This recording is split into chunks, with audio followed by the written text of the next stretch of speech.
Welcome to our next episode of Sandy Wars. It's been a while that we have been with you. Today we have our esteemed panel back with us. Major General Sudhakar Jee, Brigadier Upendra Dwivedi. They need no introduction on our Sandy Wars panel. Both of them have been with us before. If you remember our program on Depsang, it was a program which everyone appreciated, and there was no riposte after that. Today again we are back to you, with something which is equally scintillating, equally controversial. We are back with the program today on the subject of, is the Indian Army or Indian military capable of taking back Gilgit-Baltistan and entire POK in a quick campaign? Now, that sounds a very extraordinary statement on my part to make. But then recent events, statements made at the political level as well as at the military level, has brought this subject to the fore. So I now come back to our esteemed panel with this question. A, is the Indian military capable of taking back POK, Gilgit-Baltistan in the north and Muzaffarabad, Mirpur in the west? And is it a militarily feasible operation? Let's go to Brigadier Dhillon first. Right.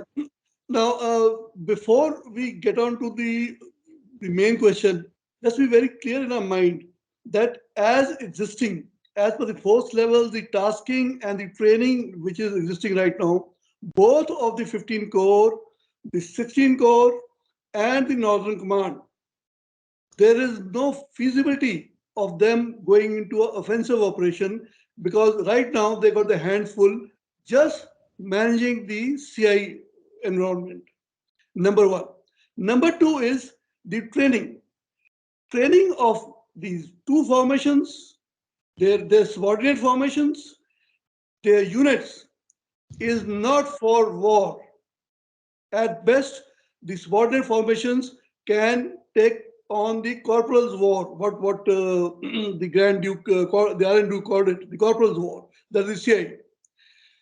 For a formal, proper, hands-on, fur-flying conflict, you have to train your units. Your individuals have to be better inoculated. I can take a bet. Hardly any people among his soldiery is better inoculated. Now, better inoculation doesn't mean some 2-3 rounds of AK being fired off or a PK being fired off. It means coordinated firing by the artillery, by the mortars, and then your people being able to withstand that sort of thing, right? The next thing which comes up, General Sudhakar Ji, this far, whatever you have said, let us have his view on this. General Sudhakar Ji, sir. Sandeep, good evening. Thank you very much for inviting me to your channel after a long gap. It's very, very satisfying and engaging to interact with you. One learns a lot. And congratulations for all your past efforts. They are magnificent. Magnificent is the understatement. Thank you, sir. Particularly, the book which you have written is an eye-opener. Every Indian must read that, and every military establishment. We must make a sincere attempt to go into the details that you have highlighted and at least verify the issues. If they are true, which I am convinced they are true, then we need to carry them forward as lessons so that similar mistakes are not repeated in future. You have an eye for detail greater than that of any military historian. Compliments for that.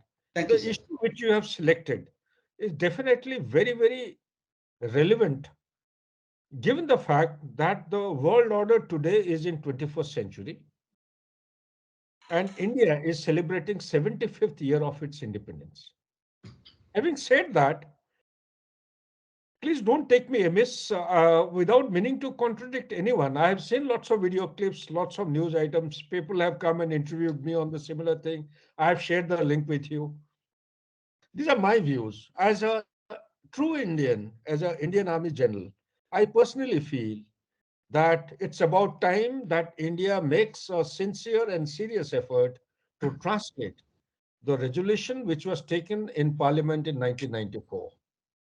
Otherwise, will be calling the Indian military might a bluff. While on one hand, there is a rising credibility of the nation's repute and leadership. The other hand, if we do not implement what we have claimed in the parliament in 1994, we will be taken as a riff-raff nation. So, having given the background, I am not saying that the defense minister, whatever comment he gave, what he gave few days back in J&K is to be done overnight. All I'm saying is that we as Indians, we should be convinced with resolve and focus and commitment that here is our legitimate, technically speaking and legally speaking, our entitled land, which somebody has been illegally occupying for past 75 years. On the contrary, if I may draw every viewer's attention to a fact of life, that even before the People's Republic of China was raised on 1st of October 1949, China had already inducted or mobilized 70,000 PLA into Xinjiang province in the month of August 1949. For what? To annex it. Let's not forget the history that Xinjiang province, nor the Tibet, nor the Inner Mongolia, they were an integral part of China. Why did China do it? They had a visionary concept of nation building. Why did China annex Tibet on 23rd May 1951, if I'm not wrong, with a 17-point agreement signed with the Tibetans? They had a visionary concept. What was the concept? They didn't know that the Soviet Union will be breaking apart, disintegrating in 1991, but definitely they had a vision to have access to the borders through which they can actually carry forward or conduct trade and commercial activities. They had a vision to connect with the Arabian Sea, then in 1949. They had a vision to cut across Myanmar and come across to the Bay of Bengal, have access, secure access to the warm water ports, given the fact that it was the eastern port or the eastern coastline which was being subjected to very serious and repeated invasion. So therefore, in the 75th year, if the Raksha Mantri has made a statement and if the army commander, of course, let's give him his due. He was merely asked for his comments by a newspaper reporter. No army commander ever would go against a statement and tell him, militarily, we are not capable. The intent of the nation has been repeated and reminded. Therefore, there is a requirement of the leadership, as per my perception and perspective, that if the capability doesn't exist, then let's identify what the capability is. There are ways and means that we can apply. Their methodology, if the methodologies are not spelled out or crystallized till now, we as a nation, if China could annex countries and the nation states which did not belong to it, just to give depth to its mainland, okay, in the periphery, is there any harm for the independent India in the 75th year of independence to make noise and claim, at least state your intent in an objective manner to take back the same land? If you don't take it back, China will come and occupy it. As it has become the epicenter of global terrorism. Not 12,000, there are 18,000 terrorists who are being trained. So therefore, I would humbly submit to the viewers to apply the rationale, think it over. Is there anything, whatever we are doing for a 10 trillion economy, 15 trillion economy, 30 trillion economy, India, a resurgent India, which is not only self-confident India, but it is international, regionally and internationally accepted as a leader.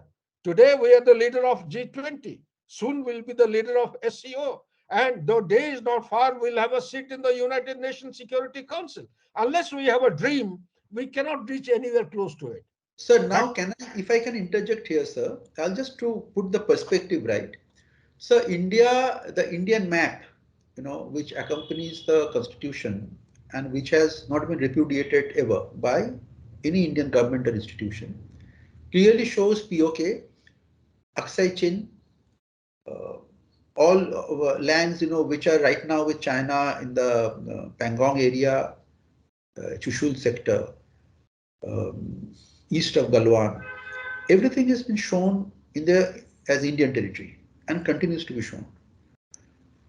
We are talking about the military capability and military feasibility. Why I want to bring back your attention to that is very good that you took China as example, sir. That since '49 they had a vision, a nascent republic. They were very weak at the time, and they had decades of civil war. Country was completely ravaged after the civil war. Still, they knew that in 70 years' time, 80 years' time, they had a vision, a century-long vision. They would reach the Arabian Sea, they would reach Bay of Bengal coast through Myanmar, whatever you said. But sir, do you ever remember Chinese leadership making premature statements, Chinese leadership giving the game away, Chinese leadership bringing ridicule on the country? I cannot remember. So they went about it diligently, seriously, and professionally. They always had that one focus, in military parlance, they had aim maintenance. They had brilliant aim maintenance through all regimes and all the, disturbance which went on. May I humbly point out that in 2019, after 370 was abrogated and statements were made about taking back Aksai Chin and POK, and the status on the ground, legal status of JNK was changed and UTs were carved out. After that, China decided to teach us a lesson, and they quietly, without any noise whatsoever, without any chest thumping, they came into up to the 59 claim line in Eastern Ladakh, and they didn't budge. At the most, they created buffer zones in our territory, and they're sitting pretty. And it's been 2.5 years now, 2 winters, in fact. So my question is that no one, I think, in India, except for some fringe somewhere, perhaps I'm not sure, has ever challenged the notion that the Indian map is sacrosanct. I repeat, the Indian map as it stands is sacrosanct, and our aim as a nation, as a civilization, is to claim back every inch someday. Coming back to today's agenda, is it a bright thing to do of giving the game away, of bringing down ridicule on ourselves in an ambiance where geopolitically Pakistan and China have interoperability? Chinese Air Force, they have aircraft stationed at Skardu. Their stakes at CPEC are so high, and their stakes in that POK area is so high that any kind of misadventure could be counterproductive. That's my only fear, sir. Can we have a repeat of Eastern Ladakh in POK? Brigadier Dhillon, do you think my apprehensions have any basis? Look, you see, all things uh, considered, what we have to take it start from is what is our capability as existing now. If we take as per that, we do not have the capability to take it. Whether we like it or we don't like it may be unpopular to say. Let's take it one by one. Okay. Any attack, a mountain division attacks on two axes, one major, one minor. How many of such axes are available, firstly? Number two, even on that, the that come in, casualties of the attacker are always more than that of the defender. The casualty evacuation in the mountains is a beggar's muddle. I've been a forward defended locality commander in the Nubra courage, and a balloon was up. I was very, and I had reflected as such, both the commandant and to the div commander, that if I have more than 3 casualties, I don't have the capability to evacuate them, and I am a defender. Now translate it for the attacker. Now the dead in this case are a convenient thing for a logistician. They have to just be disposed of, can be done in situ. It is the wounded which are a major problem.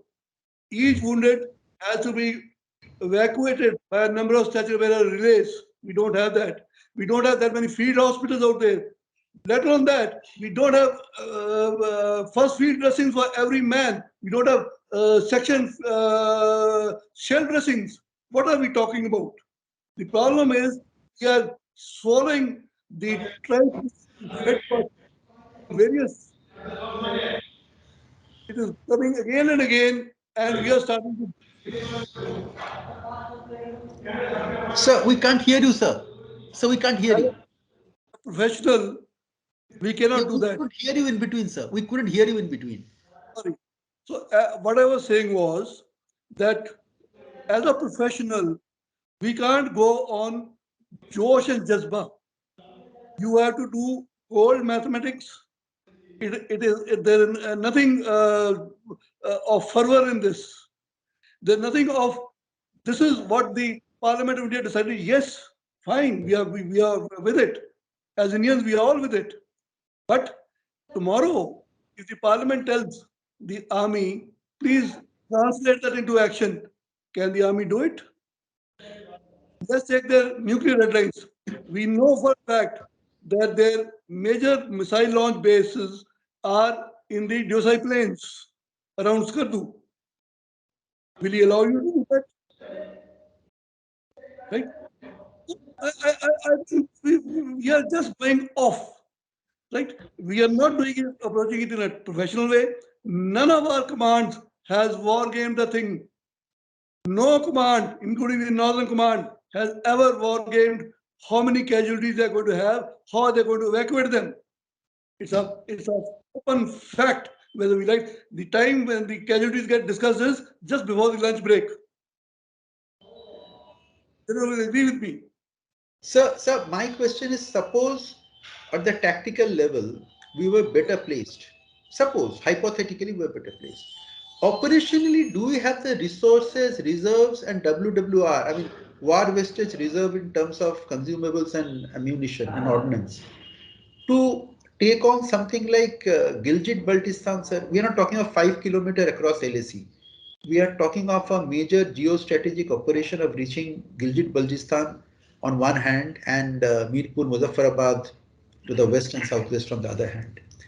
Do we have the operational wherewithal, sir? We have the force ratios. We don't. One. Number two, you have to see his sensibility down southwards. He has got his headwaters of all his major dams into the POK. He can't afford to lose them. So we get back to thing. His declared nuclear policy is very clear. These things get affected, I will go for the button. There's no ambiguity to that. Keep the wind factor in mind. 10 months in a year, the winds are blowing into us, not the other way around. So even if we were to strike them, the fallout will be drifting into us. So problem is we all like to become go. It's the army's job to become go. But we cannot lose sight of ground realities. Can we take that many casualties? We had how many casualties in Kargil? 527? We are almost on our knees. How many casualties did we have in Pawan? 2000. We are almost on our knees. Here, you are going to talk about tens of thousands, right? Sir, General Sudhakar Jee, you commanded 3 div, right? I am just saying, juxtapose your area of responsibility, AOR, westwards, and suppose you are commanding 8 div. Do you see yourself as reaching Gilgit-Baltistan, sir, given a free hand, knowing what you know about the ground and the force ratios and the WWR? Sandeep, very interesting question. I must compliment Brigadier Dhillon, whatever he has articulated. Look, before I respond to your question in specific, let me put things in the perspective. Firstly, we have to be very clear that is it something that India should aim, whether we can take it back or not, it's a matter of time and matter of detail. Is it right on India's part to think at least to take back? I think the answer is yes. So that's interject 1 second. I am saying I think we are not talking about thinking. We are talking about articulating in a particular context. So military strategists and staff are thinking about these things around the year. That's what they are there for, right? I mean, all these things they on the map table and sand model they are thinking around the year for decades. In any military who doesn't think about it, it's not a military really. I mean, they might as well pack up and go home. We are talking of articulating. No, that is where the contradiction is. I want to endorse what Brigadier Dhillon has said. Why am I saying this is I have done a NDC course in which I am the one who was ridiculed and the NDC hall was thumping with loud noise to what trash he is talking.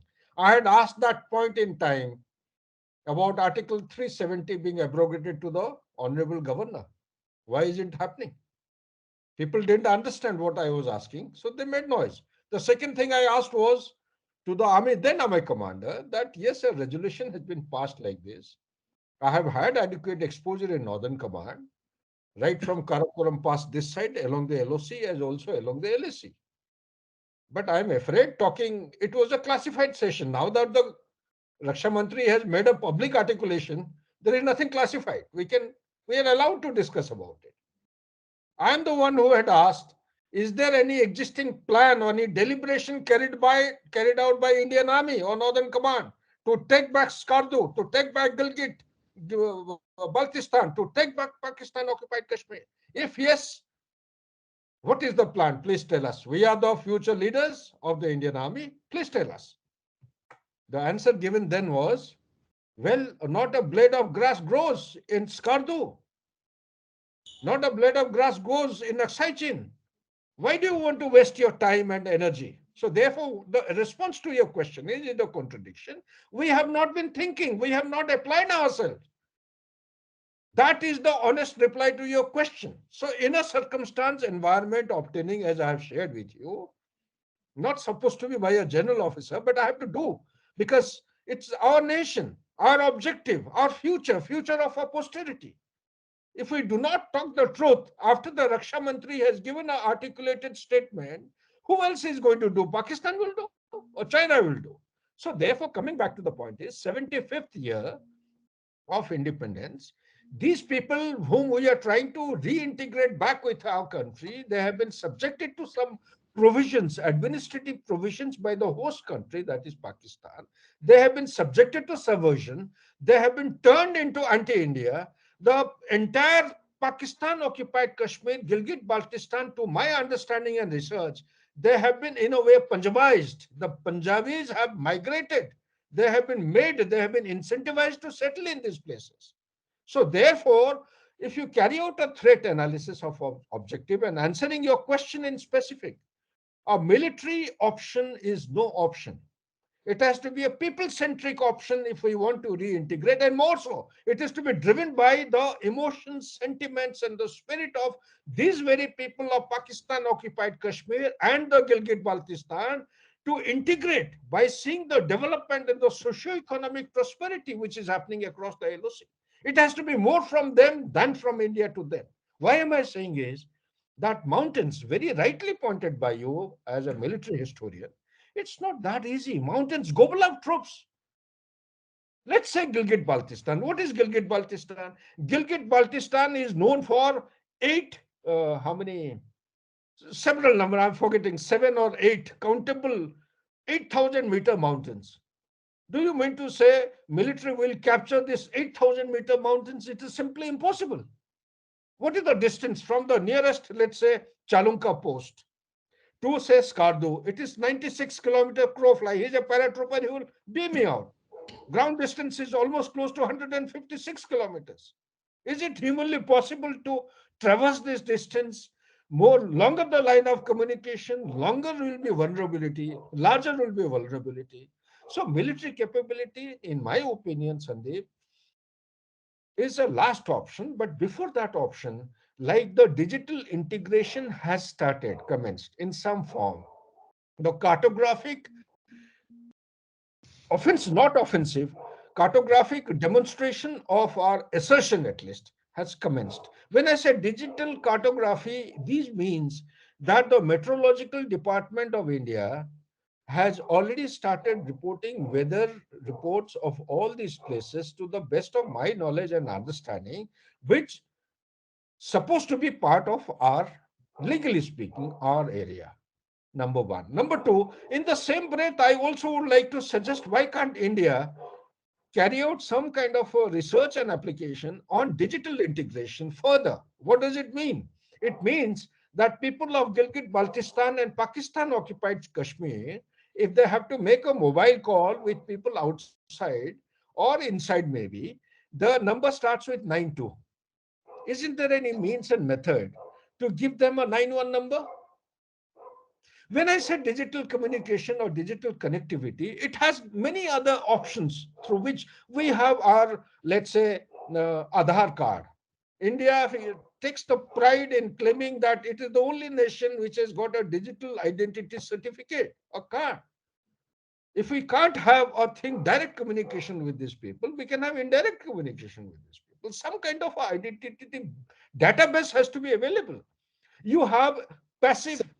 yeah, Okay. so why I wanted to be very careful about this thin ice, if I might use that allegory, walking on thin ice of this political part, the softer issues. See, we haven't been able to win the hearts and minds of people on our side of the LSE, and it's gone from bad to worse. Kashmiri Pandits there, who had thought that, after 2019 they'll go and resettle. Forget resettling the few families who were there. They also are now scampering back to mainland, leaving everything. They're bravely, for 30 years, they stuck it out. And they are having to, abandon their home and hearth and coming. Poor Is it Indian migrant workers who are going, poor or middle class people from the mainland, they are being targeted just to drive home a message that 370 abrogation we are not accepting, and you cannot integrate JNK with the rest of India. That given the backdrop, I really don't want to wade into the choppy waters of integrating POK at this stage, because realistically speaking, hearts and minds, we haven't demonstrated any capability that yes, we have been able. I'm sure at some point we will, but till now, I am nostalgically thinking of 35 years back during brass tacks. One of course, things are very, they have never come out into the open, but I have it from on first-hand accounts of officers and ORs, para officers and ORs who had boarded the aircraft and had strapped in for Operation Gilgit. First, first 87? target was Skardu. 87. So, yeah, You know, 87. 87. Yeah, I 87. was there. I was there from my unit, though my unit was in Manipur. I was there, and we were to go in. Then it's like, it's a no-go thing. At that time also we were telling them, and what the initial plan was before we went into Siachen was that rather than go into Siachen, go into Pune, right? Along the shore, go to Pune, you cut off, he got no access to towards Bilafondla from there, period, right? And you have a lesser of a problem, and everything would have been hunky-dory, but somehow that wasn't accepted, and we are stuck with Siachen and beyond. So, And in this case also, there was a mech battalion which was supposed to do the Lika with us, right? All the tying up had been done. And then, of course, some amount of cold feet got developed by the brigade commander. And then it sort of started traversing upwards and had to be called off. so in 87, 87, I'm saying in terms of military capability, India was 87. on a roll. 87, brass tacks, 87. We were on a roll. That was a high point, I feel, as a military person of military history, of Very India's well. military capabilities and force ratios. So in the south, we were threatening Indus in 72 hours from the Kishanganj axis, which was a credible threat. And while Indus was being threatened, and that's Pakistan's jugular, if you cut off Punjab from Sindh, and quietly the paras, like Brigadier Dhillon said, they were They had to unboard at the 11th hour. They were ready to go. Even ORs confirmed, forget officers. I've spoken to officers as well as ORs, you know. On And for acclimatization to hustle area. We are sitting out there with everything on, so that they are all acclimatized. They have to just come in, board the aircraft, and take off. so, They- so that was a time. Sir, General Sudhakar Ji, I'm saying militarily, see, politically, it's always a go. Every Indian wants it. Militarily, that was a time. If we had gone over, of course, there would be high cash and all the rest of it. It was a doable thing. But sir, today, after 35 years, you know, even China was on the back foot then because Operation Falcon, if you remember, that was going on in the east. That was Sundarji's masterpiece. And with that, you know, that is courtesy the Cabinet Committee for Security after this, Indira Gandhi came in for the second term in 1980. We had gone on a forward posture again in Tawang. You know, sir, you commanded that brigade. We went and reclaimed Khinzamani old post. I mean, as if Namkachu hadn't happened. We reclaimed every inch. So General Sundarji landed the entire brigade on Hathungla, sir. So while China was on the back foot, was in no way they could have interfered. We lost the chance, taking back POK. Today, sir, today, as an Indian, I would hate to see further humiliation, sir. My submission is, could we do things quietly, please, professionally, quietly, build a capability? That point is well taken, Sandeep. Rather than making noise, we need to learn from the Chinese. Hide your brightness and cherish obscuracy of Deng Xiaoping. It's not prudent on part of the professionals to talk loudly of the impending military objective. Sir. It is not supposed to. It is incorrect. But be that as it may, the Honorable Defense Minister has made a comment. It's gone loud and clear all over the world. So what I'm saying is that yes, your submissions, your articulations are well taken. It is militarily, it is sheerly impossible. Like you change my side from 3 deep GOC to 8 deep side. I've this seen the ground. Okay. So it is sheerly impossible. And look at the why look opposite us, because it's a classified domain, so we'll not go into. Let me take the mind of the people, the VOs back. Way back in Falcon, when things were in our favor, China did not have a seepage. It just had about, I think, 30 feet wide Karakoram highway, which was broken, intercepted because of landslides and innumerable kind of places. But today, China has got a seepage. It has got 66 to 76,000 people under different kind of names, militia. For all you know, they may be PLA incognito. Yes, yes. Why am I saying is that consequent to the modernization plan, which has come into being of 2015, subsequently revised in 2019, with the reorganization of 7 military regions into 5 theaters, the Pakistan Armed Police and the Coast Guard, they have been brought directly under the Central Military Commission. So the people, they have pruned down the regular forces. Where are these pruned down or the reduced strength going? They are Sir, being diverted Pakistan to. Armed Police. You said Pakistan Armed Police and Coast Guard. I said People's Army. It is the Refusal. PSC or something. I'm forgetting the name. It is the China's armed police, which has been brought directly under the Central Military Commission. So is the Coast Guard. So what does it indicate? So these people, 66 to 67,000, all along the CPEC, any action which is undertaken by anybody, why India? It will it will it will attract very serious response metrics from both China as also Pakistan. So when the threat was from only one side, Pakistan, we didn't do much when we could have done. Now, when the threat is imminent, why? Why? Because the survival of China, as on today, China has got only 60 days reserve of oil. Ukraine and Russia war, which was supposed to be, as per everyone's assessment, except for Sudhakar Jee. I'm the only one, I was singled out in the media in the mainstream panel discussion. I said, this war will go beyond 18 months or maybe 2 years. Everyone laughed at me, including General G.D. Bakshi. He said, no, the war will be over within 7 days. Okay, mark my words, come back after 14 days. I asked him, so why isn't the conflict getting over? Because our understanding, we as military men, we are very naive. We do not analyze issues which are actually, we don't see beyond visibility. So the fact of the matter is that 60 days of oil reserve is not adequate for China. And coming from Middle East, 83 to 85% of its oil is imported from Middle East through the sea lanes of communication, which is at a distance of 12,000 kilometers from the Persian side, Persian Gulf, right up to the east coast or the Eastern China Sea and the South China Sea. These 12,000 kilometer of sea lanes of communication, they pass through very, very serious and vulnerable points, particularly the Malacca Strait. That is why it is called a Malacca dilemma. It is not India which is targeting alone. There are multiple agencies and countries which are targeting to choke and block the energy security of China. If the conflict goes beyond 2 months, it has left with no option but to depend on CPEC, which is passing through China. So therefore, it is the lifeline. That is why it is called as the flagship BRI project of Xi Jinping. So I think you have that between the two of you, you have analyzed the past, present, and future possibilities.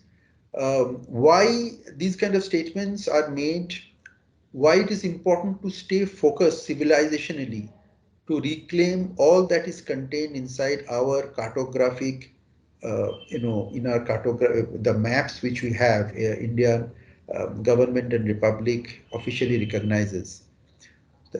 So giving honor and substance and seriousness to cartography, it is important that Indians are focused that someday it will happen. And we have agreed it's also important to keep things quiet, do our homework, build up capability, build our plans out of public gaze. Out of public gaze, it's not important. Riffraff talking about this, without context and not understanding and unnecessarily creating a smoke wall.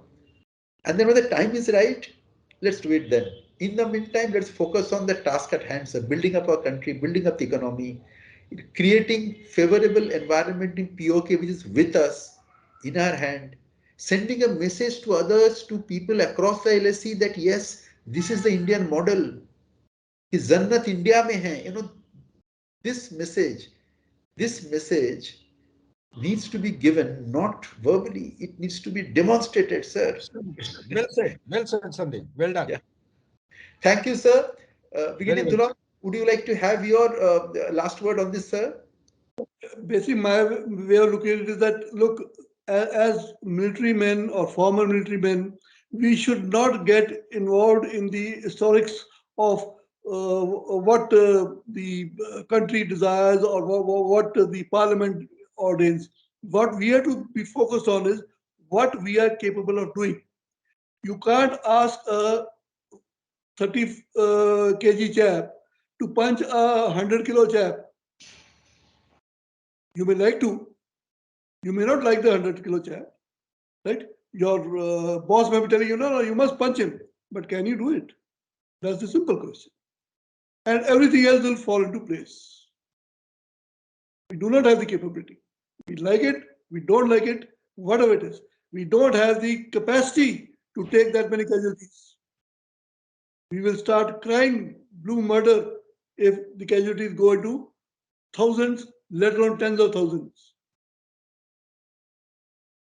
So as a country, we have to be very clear and not start hyperventing and daydreaming.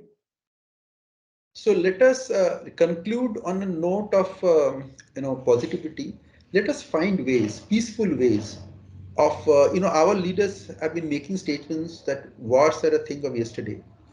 So let us give substance and meaning to these statements. Let us think of other better ways, more sustainable ways of attracting people to our side so that our original maps can be restored. And in the meantime, let our military do its job quietly. Thanks a lot, gentlemen.